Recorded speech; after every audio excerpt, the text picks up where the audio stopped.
Bonjour à toutes et à tous. Ravi de vous accueillir pour ce nouveau partage, ce nouveau webinaire sur un sujet qui est le sujet du moment, les solutions e-procurement.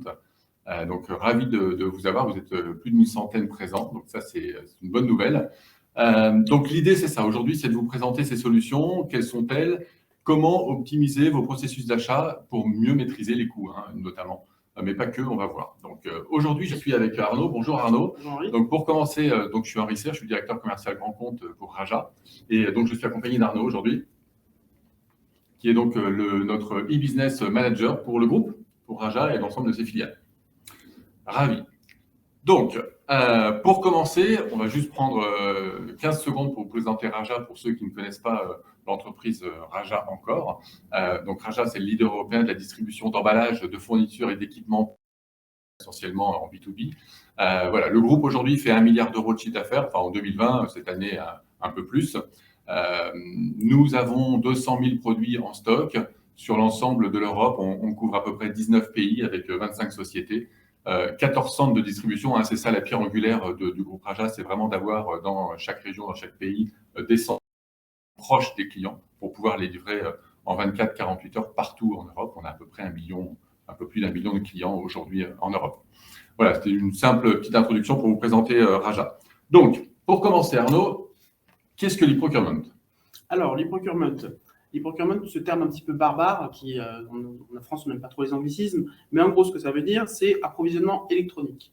Donc, c'est ce qui permet à une entreprise d'acheter à un fournisseur de manière complètement digitalisée, avec des processus, des outils qui permettent de connecter les outils du client vers les outils du fournisseur pour fluidifier au maximum les échanges. D'accord. OK, donc ça permet de simplifier, d'aller plus vite et de fluidifier ces échanges entre un client et une entreprise. Exactement. Et un fournisseur. OK, donc les facteurs. Il y a des facteurs liés à l'émergence de l'e-procurement de plus en plus. Alors chez Raja, on a de plus en plus de demandes, on a beaucoup de demandes. C'est vrai que c'est quelque chose qui s'est beaucoup développé. Pourquoi? Déjà, c'est une vraie continuité de la digitalisation des entreprises. On sait que de plus en plus, on gère les choses à distance ou en digital. Les outils le permettent aussi, de plus en plus. Il y a quelques années, c'était compliqué ou cher d'avoir un EDI, d'avoir SAP ou d'autres. Aujourd'hui, il y a des solutions d'e-procurement qui coûtent presque rien, j'allais dire. Et puis 3, c'est vrai que l'impact de la crise sanitaire et de la Covid a eu un impact très fort, comme sur le développement du e-commerce. Eh bien, il y a eu cet impact aussi sur le développement de la digitalisation des services achats qui ont eu besoin à ce moment-là de pouvoir gérer les choses à distance, de pouvoir centraliser, vérifier et surtout assurer les approvisionnements. Alors, les acheteurs en B2B, nos acheteurs en B2B, nos clients, ils ont de plus en plus, comme je l'ai dit, de nouvelles attentes. Il y a de plus en plus de nouveaux comportements. Aujourd'hui, 3 sur 4 ont entre 25 et 40 ans et ils sont vraiment impliqués dans cette démarche d'achat et un tiers d'entre eux sont des décisionnaires finaux. Donc ça, c'est un point important à prendre en compte. On est sur les 3 quarts de nos acheteurs. 63% des décisions impliquent aujourd'hui plus de 4 personnes. Donc ça aussi, c'est important parce que ça veut dire qu'il va falloir partager, il va falloir centraliser, surtout si on est à distance. Et il va falloir sans doute aussi vérifier, contrôler et accepter des achats. Et puis, les profils des acheteurs ont changé. De plus en plus, on est connecté, on est de plus en plus autonome. Je le répète encore une fois, souvent à distance. Et puis, il faut aller vite. Les décisions doivent être rapidement. Et chez Raja, nous, on prône la personnalisation. Donc, l'e-procurement, avec Arnaud et son équipe, on a cette chance-là. On peut vraiment personnaliser les solutions d'e-procurement en fonction de vos besoins. Et les priorités des directions d'achat, elles ont changé en 2021. Aujourd'hui, il y en a surtout 2 importantes. Bon, il y en a une qui existe depuis la nuit des temps chez les acheteurs, c'est évidemment de maîtriser le prix. L'enjeu, c'est un enjeu majeur aujourd'hui, évidemment, la réduction des coûts. Mais surtout, et encore plus en 2021, avec les problèmes de pénurie de matières premières et de transport en général, les 3 quarts des directions achats, aujourd'hui, surtout, ce qu'elles veulent, c'est la sécurisation des approvisionnements. L'e-procurement apporte des solutions pour aider et pour accélérer finalement cette relation. Je finirai quand même sur l'éco-responsabilité. C'est vrai qu'on le rencontre tous les jours, hein, et vous aussi sans doute. C'est plus un effet de mode, c'est une vraie nécessité aujourd'hui d'avoir un impact sur l'éco-responsabilité. Et du coup, les directions achats aussi voudraient trouver des solutions. Et l'e-procurement peut aider puisqu'on peut modifier des produits très rapidement, on va le voir après, et mettre en ligne en instantané finalement les solutions produits techniques qui ont été validées par vous, que vous pouvez mettre à disposition de vos acheteurs en décentralisé. Alors, les avantages. Il y a plein d'avantages à la digitalisation pour la fonction achat. On va en voir 5. La première, c'est oui, de réaliser des économies. Alors, c'est des économies de fonctionnement, mais ça chiffre très très vite. On voit que le traitement d'une facture, on sait que ça coûte à peu près 15 €. On sait que c'est du temps. Donc, on peut vraiment faire du saving là-dessus. Donc, il y a des véritables économies de fonctionnement à 2, ça, c'est un enjeu des très grosses entreprises notamment, mais pas que, les petites, les PME aussi, c'est la rationalisation des fournisseurs. C'est de gérer moins de fournisseurs, moins de catalogues, moins de relations, donc du coup, aussi moins de factures et moins de commandes à passer. C'est la centralisation des catalogues des différents fournisseurs. Là aussi, si vous avez plusieurs fournisseurs, eh bien, ça permet dans un seul outil, un outil qui vous appartient, de pouvoir centraliser ces différents catalogues et ces différents produits. Le quatrième, améliorer l'efficacité des process achats en interne. Oui, alors là, on va gagner en temps, on va gagner en sécurisation, on va gagner en échange, en partage, en validation. J'oublie sans doute plein de choses, mais on va vraiment améliorer l'efficacité. Le cinquième, optimiser le suivi logistique. Finalement, c'est induit. C'est vrai que si on arrive à digitaliser tout le processus achat, eh bien, il va y avoir des échanges d'informations entre le client et le fournisseur. Et donc, forcément, on va avoir des suivis de tracking des livraisons, des suivis du bon de livraison, de la prise en charge de votre commande immédiate, etc. Donc, il y a des retours, il y a des informations. Et ces informations-là, en plus, elles sont dans l'outil. On n'a pas besoin d'aller dans un mail ou d'avoir une autre information. Et puis, oui, ça réduit le nombre. C'est un enjeu aussi, c'est que s'il faut, quand on a un litige de commande, de produits, de référence, de quantité, de prix, peu importe, eh bien ça, c'est du temps. Donc voilà, c'est vraiment des avantages importants. Arnaud, ces avantages vont amener des bénéfices également sur ces solutions? Oui, effectivement. Donc les bénéfices de mettre en place ces solutions d'e-procurement, c'est pour un service achat, principalement, c'est d'aller piloter beaucoup mieux tout le processus qu'on appelle le processus order to cash, donc de la commande jusqu'au paiement. Donc ça permet vraiment de fluidifier, d'optimiser, de réduire les erreurs, de faire les économies, bien entendu, tout en permettant aussi de décentraliser, mais sans donner un contrôle total aux différents sites. Donc ça, c'est un des gros enjeux du moment, c'est que les acheteurs en centrale se rendent compte qu'un acheteur en local ou un responsable de magasin ou de boutique ou de centre de coût sait de quoi il a besoin en local mieux. En revanche, il faut lui donner un certain cadre. Ces outils-là vont permettre justement de décentraliser un peu les achats, une partie des achats, tout en gardant depuis le département achat un contrôle, mettre des règles du jeu qui vont être automatiquement appliquées par la plateforme. Voilà. Donc sécurisation, contrôle, efficacité, mais partage aussi. Mais partage aussi, tout à fait. Donc, combien de solutions on peut proposer aujourd'hui? Il en existe combien? On va les voir. Nous, on a essayé d'en mettre 5 globalement, par ordre peut-être de complexité ou d'importance. Alors, il y en a 4 réelles. La première, on va les voir, mais il y a donc le site web, qui est une des premières solutions pour passer une commande en digitalisation, même si ce n'est pas une solution d'e-procurement. Ensuite, on verra le catalogue hébergé, les catalogues punch-out, les catalogues API et les EDI, pour terminer. Donc, le premier, MyRajashop. Donc, MyRajashop, c'est simplement une solution d'e-procurement clé en main. Pardon, pas MyRajashop, excusez-moi, le site web. La première, c'est le site web. Donc, le site web va vous permettre, en effet, de pouvoir vraiment acheter, vous avez votre catalogue. Si vous vous connectez avec vos identifiants, eh bien, vous avez même vos prix nets, vos remises, vos factures, vos livraisons. On retrouve tout ça sur le catalogue déjà. Ouais. Et donc là, vous allez pouvoir saisir, c'est très fiable, c'est ouvert 7 jours sur 7, 24 heures sur 24, donc ça c'est génial. Et puis, vous allez pouvoir avoir accès à certaines options en standard, hein, comme on l'a vu, donc la gestion des adresses, la gestion des profils d'utilisateurs, il y a plusieurs solutions. D'ailleurs, il est tout nouveau chez Raja, il a été refait le mois dernier, en septembre. Donc voilà, là c'est un site web classique, vous vous connectez, vous avez vos prix, vous passez votre commande, vous êtes livré, facturé le lendemain ou sous 48 heures au maximum.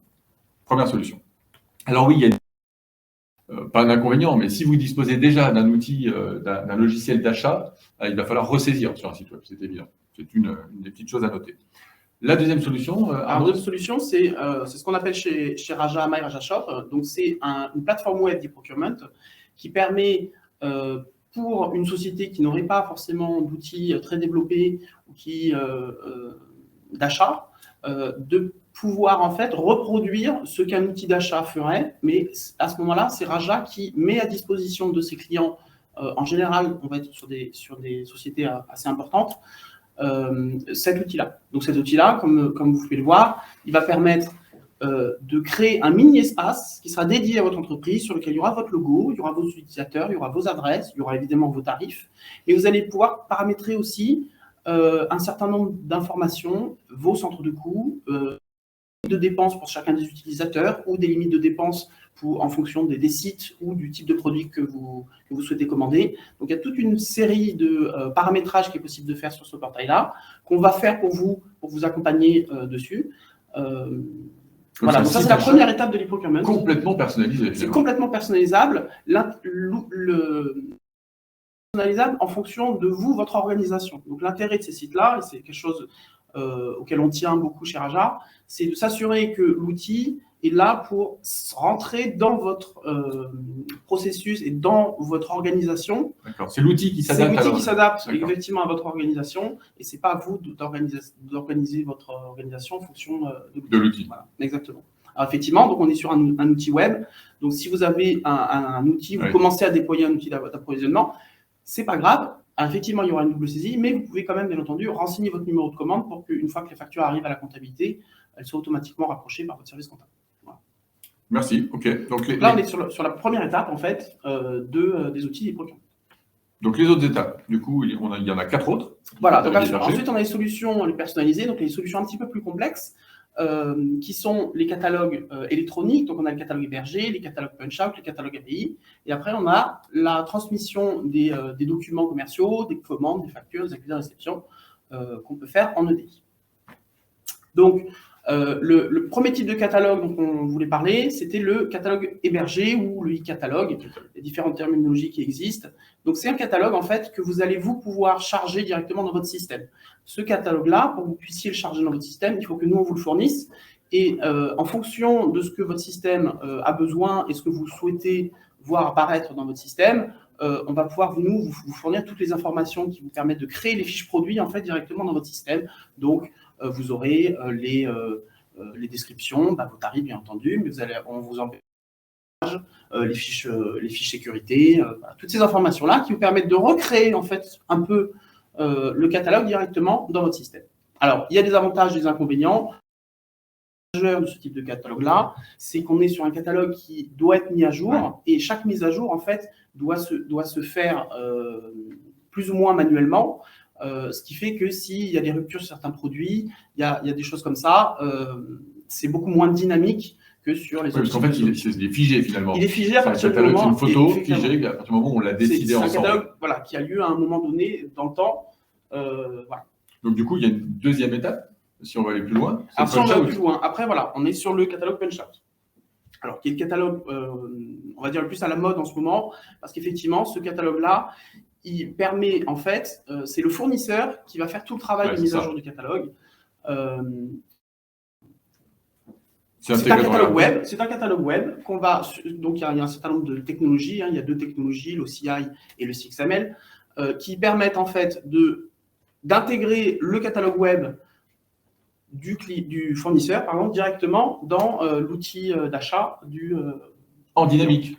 En dynamique, vu que c'est un catalogue web, en fait, à partir du moment où une mise à jour est faite sur le catalogue web, elle est instantanément répercutée sur l'intégralité des utilisateurs. Donc, ça veut dire qu'à partir du moment où l'acheteur et le conseiller, l'expert commercial d'emballage ou de différentes solutions se sont mis d'accord sur une modification des produits, notamment, par exemple, sur des produits, des initiatives, des alternatives éco-responsables, voilà. Le Raja va les renseigner, automatiquement ça va être mis à jour et ça va être répercuté. Si vous avez 2000 utilisateurs, instantanément, les 2000 utilisateurs vont avoir accès à la nouvelle tarification, par exemple, s'il y a eu une nouvelle négociation commerciale, comme on fait souvent. Donc, le punch-out. Voilà.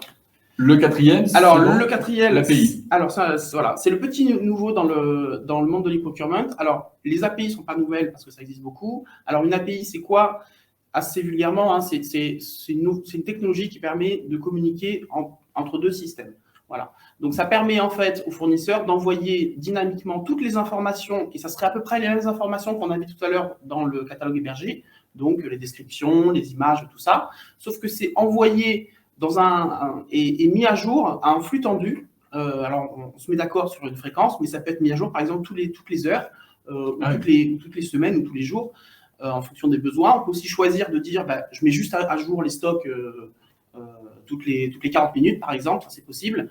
Ce qui permet d'avoir un catalogue un petit peu plus personnalisé, mais mis à jour dynamiquement. Donc ça, c'est quelque chose qui démarre dans le monde de l'e-procurement. Avant, c'était des types d'échanges qui étaient plutôt réservés aux places de marché, aux grosses places de marché qui fonctionnaient comme ça. Ça arrive dans le monde de l'e-procurement. Les plateformes sont en train de développer ce type de technologie-là. Donc ça va arriver très bientôt.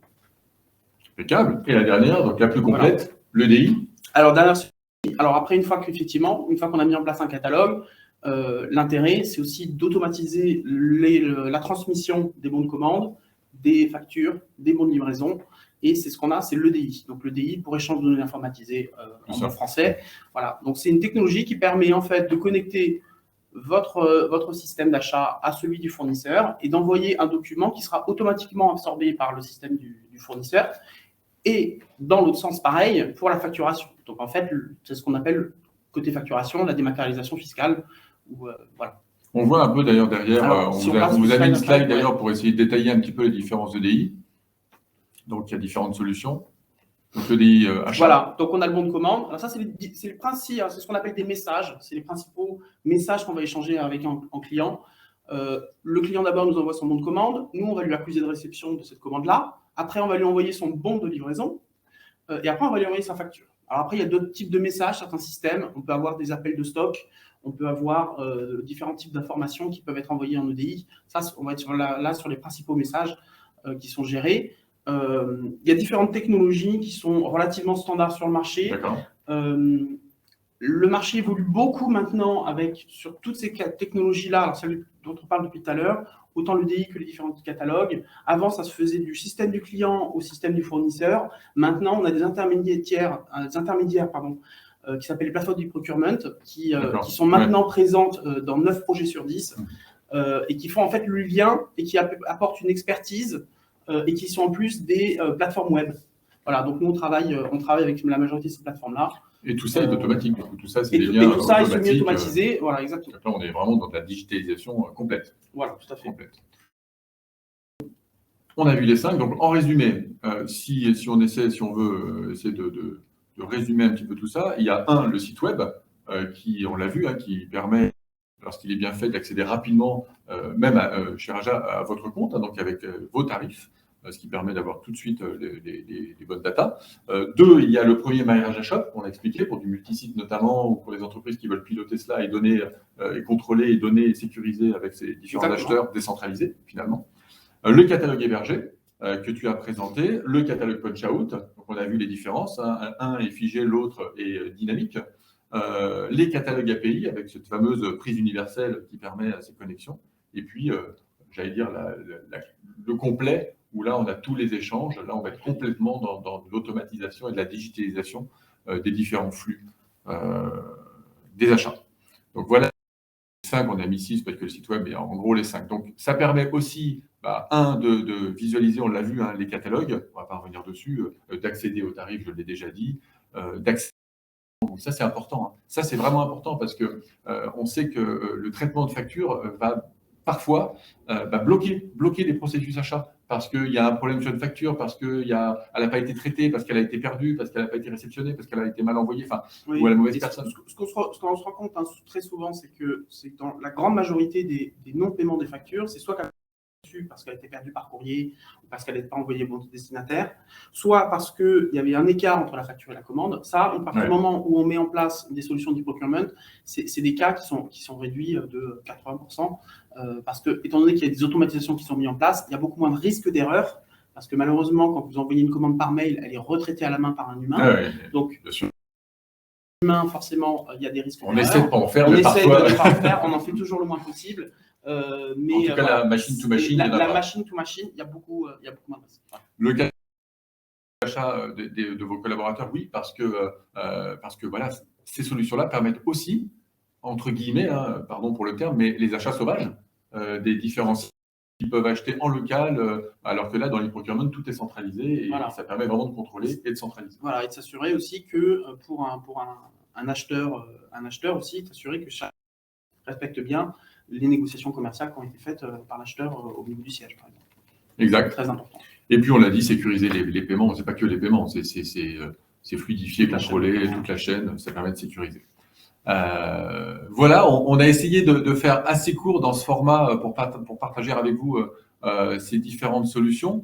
Voilà, on vous l'a dit, il y en avait 5. Alors, on peut en discuter. Je ne sais pas s'il y a déjà des questions, mais l'idée, voilà, vous avez ici notre mail. Vous avez également le lien LinkedIn, donc à votre disposition avec grand plaisir pour continuer, pour se rencontrer, pour en discuter. Ce qu'on voulait vraiment, c'est vous apporter de la data avec Arnaud, du partage de connaissances sur ces 5 solutions qui permettent d'optimiser les processus d'achat afin de mieux maîtriser l'approvisionnement et les coûts. Alors, est-ce qu'il y a des questions déjà? Oui, une première question. Pouvez-vous vous dépasser pour en parler? Écoutez, alors oui, évidemment. D'ailleurs, chez Raja, on a une force de vente terrain. Hein, on a des experts qui sont des commerciaux conseillers sur le terrain. Ils sont à peu près 35 et ils se déplacent partout en France. Il y en a plus de 250 en Europe, hein, donc également dans les différents pays. Si vous êtes présent dans différents pays, on se déplace. C'est d'ailleurs notre métier. Donc avec grand plaisir, bien sûr, pour venir vous rencontrer et en discuter. Une deuxième question peut-être. Quelles sont les techniques dont vous avez besoin pour mettre en place un e-procurement?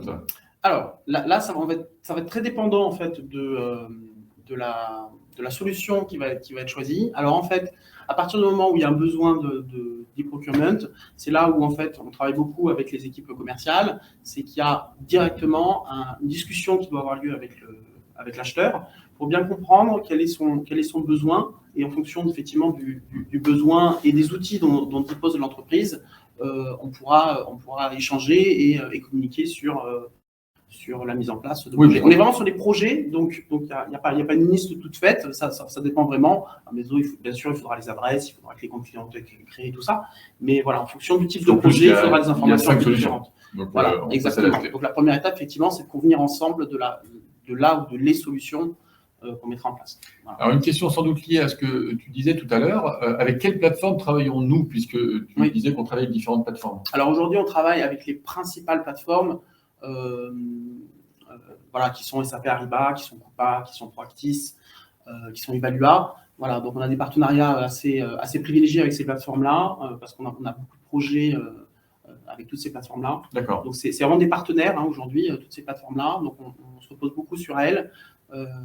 Voilà, nous, en tant que fournisseurs, on préfère toujours travailler avec ces plateformes-là parce qu'elles permettent aussi de standardiser les échanges. Donc, à partir du moment, par exemple, où on a un client qui est sur SAP Ariba, qui veut se connecter, nous, on a déjà plusieurs dizaines de clients qui sont sur cette plateforme-là.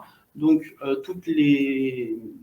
on sait que ça va fonctionner, tous les messages vont avoir à peu près la même structure. À traiter informatiquement, ça va aussi plus vite à mettre en place. Voilà, on n'aura pas besoin de faire du développement, on est plutôt dans du paramétrage que dans du développement informatique systématique. Voilà. Alors, il y a des acheteurs connectés, puisque nous avons une question sur le prix, combien cela coûte. Alors effectivement. Alors, une solution e-procurement, ça dépend beaucoup du type de solution que vous allez mettre en place, de la taille de votre entreprise, voilà, et des choses comme ça. Donc ça, il faudrait plutôt se rapprocher des différents types de plateformes pour qu'elles puissent vous faire des devis. Mais du côté Raja, nous, on ne facture pas directement ça. Tout ce qu'on va vous demander, en fait, en revanche, c'est du temps à vos équipes. Donc ça coûte rien. Ça coûte rien directement, ça coûte un peu de temps. Donc le temps, c'est de l'argent, comme on dit. Donc ça va vous coûter un engagement en temps pour travailler avec nous, parce qu'on ne peut pas le faire tout seul. On est vraiment sur des projets sur lesquels on travaille main dans la main, en fait, avec vos différentes équipes, alors soit vos équipes techniques, soit vos équipes dédiées, certaines sociétés. Et puis la réponse commerciale, c'est que du coup, ça coûte rien, mais au contraire, ça rapporte puisque ça va permettre de faire du saving de temps, en effet, voilà, comme tu l'as dit, et de sécurisation du processus d'achat. Très bien, merci. Est-ce qu'il y a d'autres questions, s'il vous plaît? Donc, écoutez, ravi d'avoir partagé, Arnaud, avec toi ce webinaire. C'était très intéressant. Vous retrouverez bien sûr cette présentation avec l'ensemble des slides que nous avons déroulés sur les différents réseaux, avec grand plaisir pour un prochain webinaire et puis pour vous rencontrer en effet sur le terrain pour en discuter. Au revoir. Au revoir.